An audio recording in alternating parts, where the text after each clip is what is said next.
Good evening. Tonight is the end of a long work day, a long day. So I'm going to drink this giant beer. This is 21st Amendment Toaster Pastry, which is an India-style red ale. So to me, I'm going to interpret that as what is this?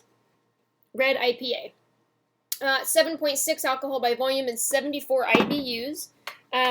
The new 2015 BJCP style guidelines has specialty IPA categories, so I'm really excited.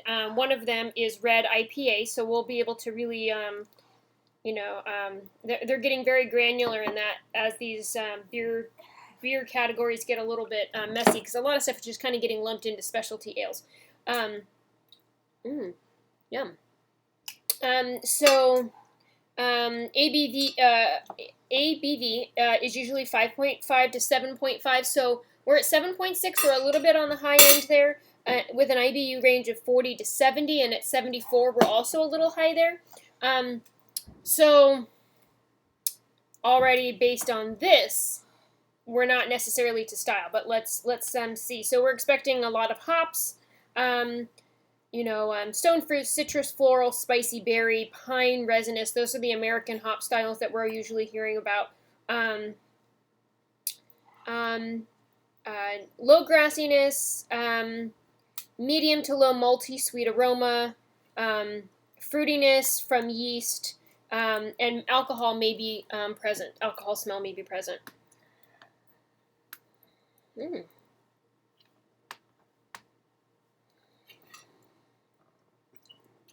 Definitely get a almost floral grapefruit smell out of this, and some maltiness on the underside.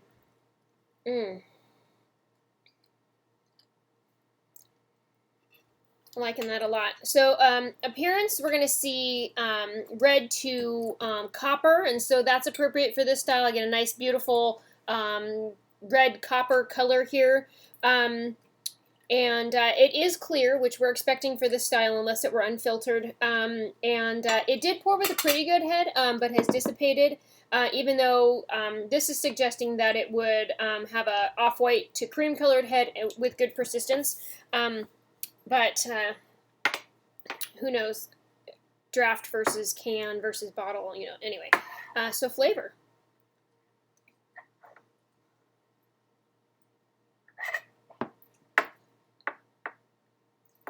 Wow, yeah, this is really tasty.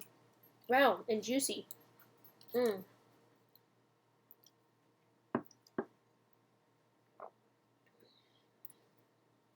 Definitely hoppy.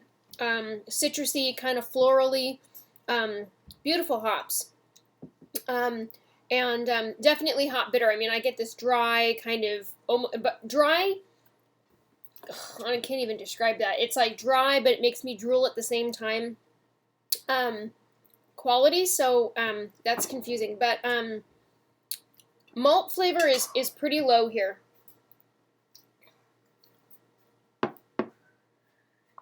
It has a sweet malty backbone, but it's certainly the secondary flavor that we're getting, but it's a good backbone to the hoppiness in this particular brew, so very good. Oh, and it says that it should complement and enhance and not clash. And so they're not fighting for attention there, and it's just kind of gently in the backbone, gently in the background, and creates this nice rounding of the beer and makes you want to take another sip. I want to say this is a medium body and pretty high carbonation, and which is apparently appropriate for the style. It says no harsh hop-derived astringency. So that kind of drying that I'm describing can be described as astringent, but it's not. It's more like a flavor than a feeling. I think the dryness I'm getting out of this, and more fresh hop flavor, just hop flavor more than an astringency. So I just wanted to make that distinction.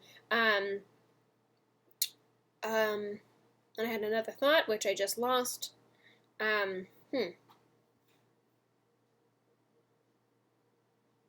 Very drinkable, actually, and I want to say that there might be some some part of alcohol warming, some amount of alcohol warming, but it's you know, I mean, it's 7.6% alcohol by volume, so we would be expecting that. So it's definitely a hoppy, bitter beer, but it has this, some of the sweet, caramel, malty characteristics that we would get in a red ale, which has like a deep complexity, malty complexity to it, and like a slick or full mouthfeel. So it's really kind of a marriage between those two, that dry hop IPA and that sweet malty red ale, but more on the IPA side. It's definitely IPA leaning. Very good though. So the history is that it's an American craft beer style based on IPA, but with malt flavors of an American amber ale. So just like I was describing. I'm really glad that they updated these, because this is something that people have been doing for a while. So the commercial examples include Green Flash, Hophead, Double Red,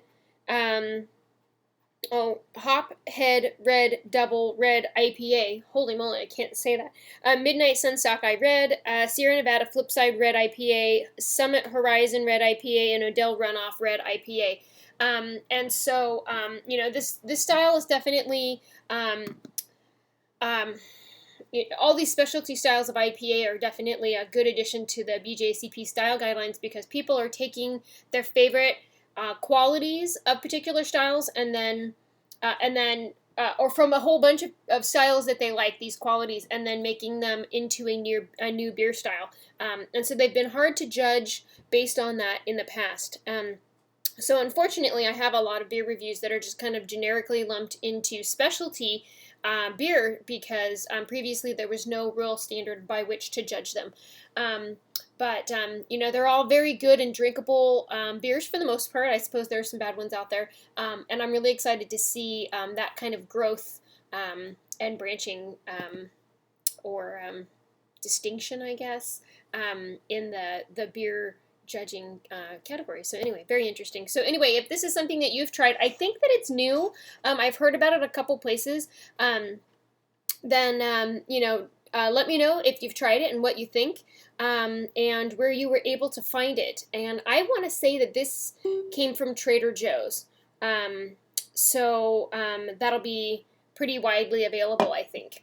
Anyway, so thank you so much for watching, and have a good night.